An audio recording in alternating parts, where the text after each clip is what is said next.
morning, and thank you for joining us. I'm Jonathan McGuire. And I'm Carrie Moore. October 23rd through the 27th was Red Ribbon Week. Students wore red ribbons with numbers written on the back. Each morning, numbers were called, and 17 students with the winning numbers won a fabulous $10 gift certificate to Walmart. In addition, students dressed according to the theme to show their support for being drug-free. Each day had a different theme, such as Sports Day, Patriotic Day, Number Day, and Hat Day. Red Ribbon Week was a success. Thank you to all those who participated. Friday, October 20th marked the last home game.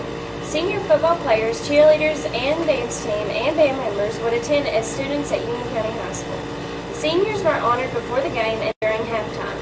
The fathers and mothers of each student received a bag and a rose respectively. Football players also received signs with their names and number on them to place proudly in their front yards. The UCH Band of Braves competed in 5 competitions this fall with their show entitled Now Playing, with selections such as Holiday, Birdland, St. Thomas, and House of Rising Sun. They achieved a proficient rating allowing them to go to regionals, which were Saturday, October 28th. 14 bands competed in Class 3A at Caldwell County. The Band of Braves received a score of 64, 4 points higher than last year at regionals. After a great season, band director Mr. Shores filled the deal he made with the band and dressed in a drag after they received a score of 70. Great job, Brandon, and always remember, you see what, you see yeah. Like you said, Carrie, the senior football players have played their last home game, football game, but that doesn't include the girls. That's right, John. In fact, the long-awaited Powder Puff game takes place tonight at 7. Everyone is encouraged to come out and support the AKT seniors and the junior knockouts. The team have been practicing hard, and so have the cheerleaders, who are doing their best to lift spirits, entertain, and amuse during the game. So come on out tonight and have a good time. Now over to investigate reporters from our feature on the local elections.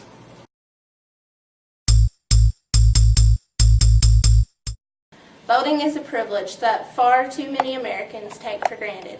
To help the teen voting populace with their voting decisions, Amanda Huff conducted interviews with the judge executive candidates, asking several questions that relate to teen voters.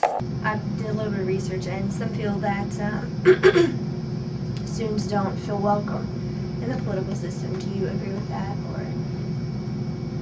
Well, I can see how they would feel that way. I'm not so sure that that's an accurate perception. They certainly would be welcome in this realm. I've got a lot of faith in young people. I think that they haven't been jaded yet by the realities of life, and their ideas oftentimes are better than those of adults who have given up. Yeah, I can see where they might feel excluded.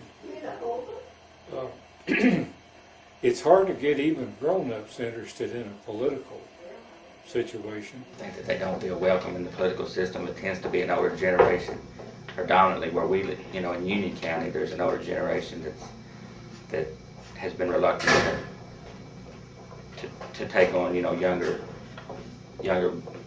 rather than complain about the young people. You know, they need to try harder to bring young people in and show them, you know, and show them what they're doing, get some feedback from the younger people, and make them, you know, collectively part of what's going on, and then you'll get a bigger response at the end.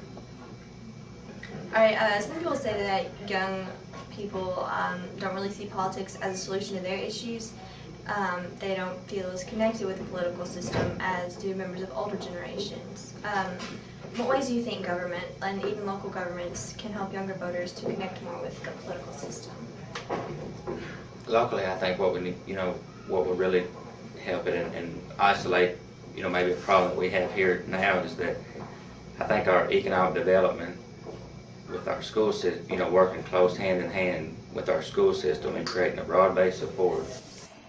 Well, in anything, getting interest is a matter of getting people involved with whatever it is. So there needs to be some more involvement with young people, following that theory. As far as the government taking a hand in that, I don't know what they could do unless it's just to encourage participation.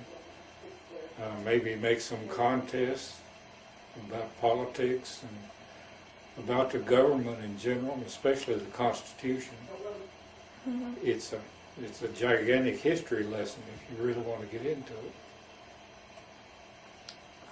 Well, the government should be cooperating with the schools to make sure that the young people understand that eventually they will find government more relevant to their lives. As they begin to pay the bills, then they'll be concerned more about how their taxes are spent.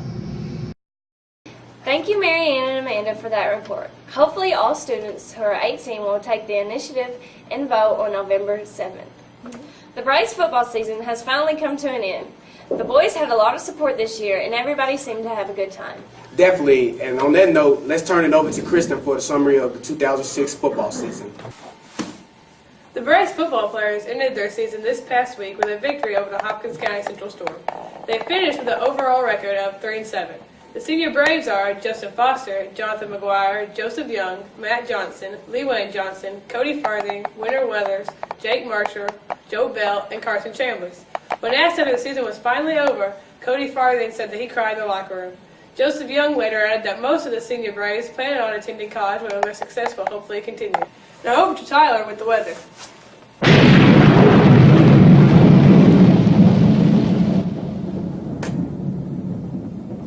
Thanks, Rage.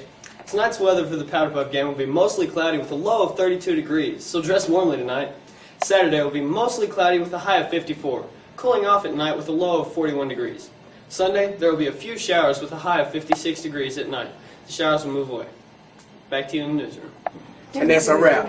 Thank you for joining us, and be sure to catch us again next time on UCTV.